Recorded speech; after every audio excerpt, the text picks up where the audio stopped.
And I think that's our challenge as people, is to figure out how our story can impact others and motivate them in a way to create their own greatness.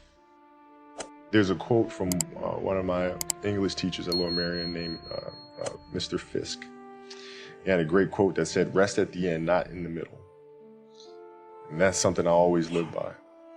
You know, I'm not gonna rest, I'm gonna keep on pushing now. There are a lot of answers that I don't have, even questions that I don't have.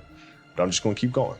I'm just gonna keep going, and I'll figure these things out as we go, right? And you just continue to build that way. So I try to live by that all the time. And what brings you the most joy right now?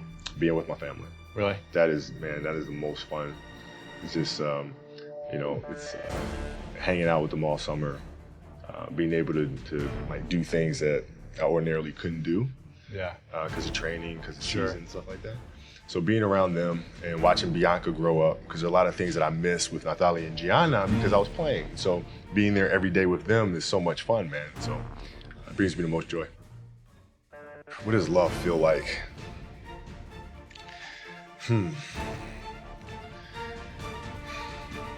Happiness is such a... I think I would describe love as happiness. I think I'd describe it as a beautiful journey. It has its ups and downs, right? Whether it's in marriage, whether it's in career, things are never perfect. But through love, you continue to persevere. You move through, and then through that storm, beautiful sun emerges. Yeah. Right? And inevitably another storm comes. And guess what? You ride that one out too. So I think love is a certain determination and persistence to go through the good times and the bad times with the someone or something that you truly love. My parents were great. Growing up, they instilled in me the importance of imagination, curiosity, and understanding that, okay, if you want to accomplish something, I'm not just going to sit here and say, yes, you can do whatever you want. Yes, you can, but you have to also put in the work to get there, right? So they taught me that at a really early age, man. And when you grow up as a kid thinking that the world is your oyster, all things are possible, you put in the work to do it, you grew up having that fundamental belief. My mom was there on a daily basis. My father was really influential at a really critical time where I had a summer where I played basketball when I was like 10 or 11 years old, in a very prominent summer league in Philadelphia called the Sunny Hill League. And my father played, my uncle played, and they were like all-time greats. Yeah. Stuff. Will Chamberlain played in the league, Earl Monroe played in the league. And here I come playing, and I don't score 1 point the entire summer. Really? Not one. How old were you? 11, 10, 11. You were playing against other 10, 11-year-olds, or you didn't score once? Not one. Were you in the game? I was in the game. How did you not score? Because I was terrible. Really? Yeah. At 10, 11 years old, you were that awful. I mean, and I had these big knee pads on because I was growing really fast. I had socks all the way up here, and I had like the high top skinny, like skinny as hell. And I scored not a free throw, nothing, not a lucky shot, not a breakaway layup, 0 points. And I remember crying about it and being upset about it. And my father just gave me a hug and said, listen, whether you score 0 or score 60, I'm gonna love you no matter what. Wow. Now that is the most important thing that you can say to your child. Because from there, I was like, okay, that gives me all the confidence in the world to fail. I have the security there. But to hell with that, I'm scoring 60. Let's go. Right. And from there, I just went to work. I stayed with it. I kept practicing. When you're in this culture in our society, you can do some phenomenal things individually, but they'll never reach their full potential unless you do them collectively. You have to figure out how to do that. The challenge for me was always compassion and empathy. I think about 2009, things started changing for me. I started really making a conscious effort to better understand. And that doesn't mean, you have compassion and empathy so you go soft on them.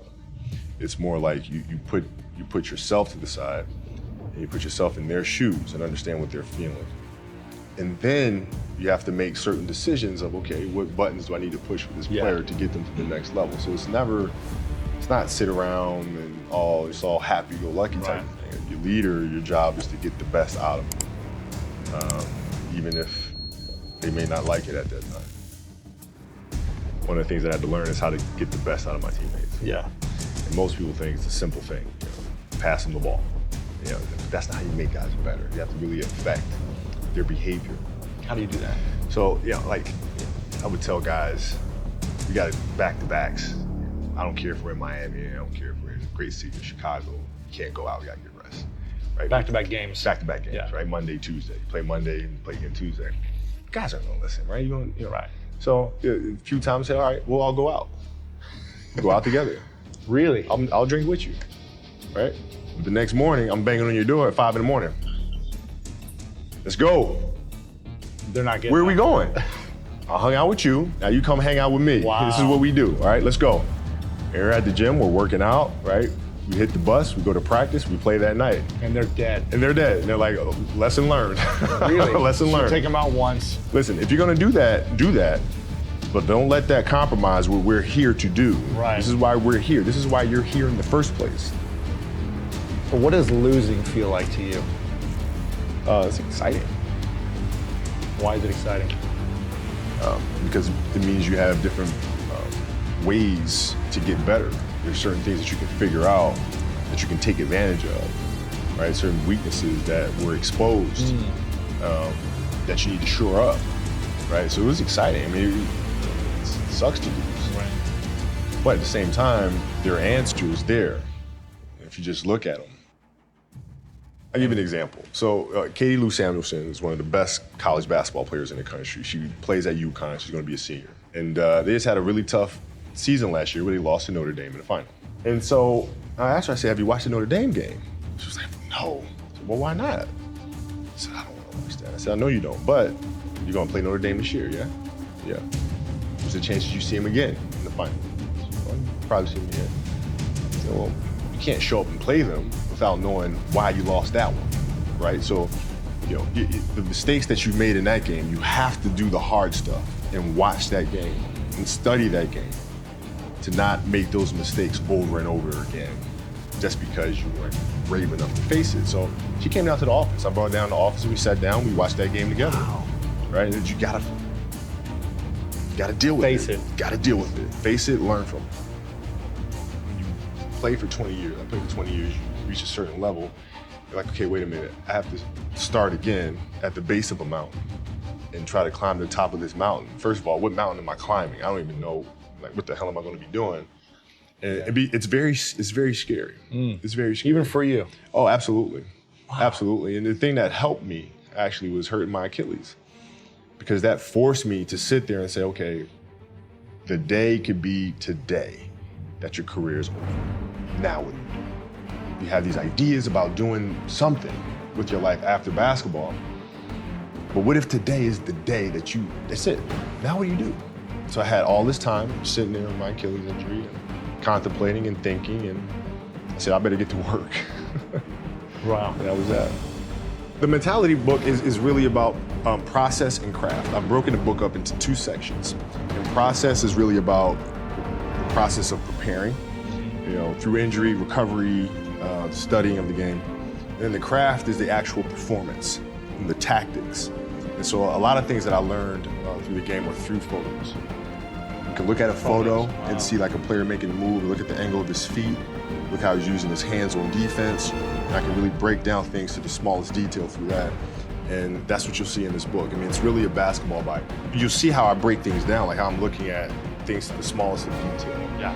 And that's the best way to understand how to have that kind of mentality, is to ask questions, then find answers. And that leads to more questions, and find more answers, and that's what the book is. So how can we teach our children what it means to work hard? Well, you do it through training, right? So when I get up in the morning, my daughter goes with me. 4 a.m.? 4 a.m. My 15-year-old goes with me. She goes with me before school, and it becomes a daddy-daughter thing. That's cool. She just got a permit, right? So she drives in the morning. It becomes a cool thing, right? But through that process, she understands the value of hard work, and things take time. And the same thing with my 12-year-old. She practices every day. So it's through those behaviors is where I find the motivation.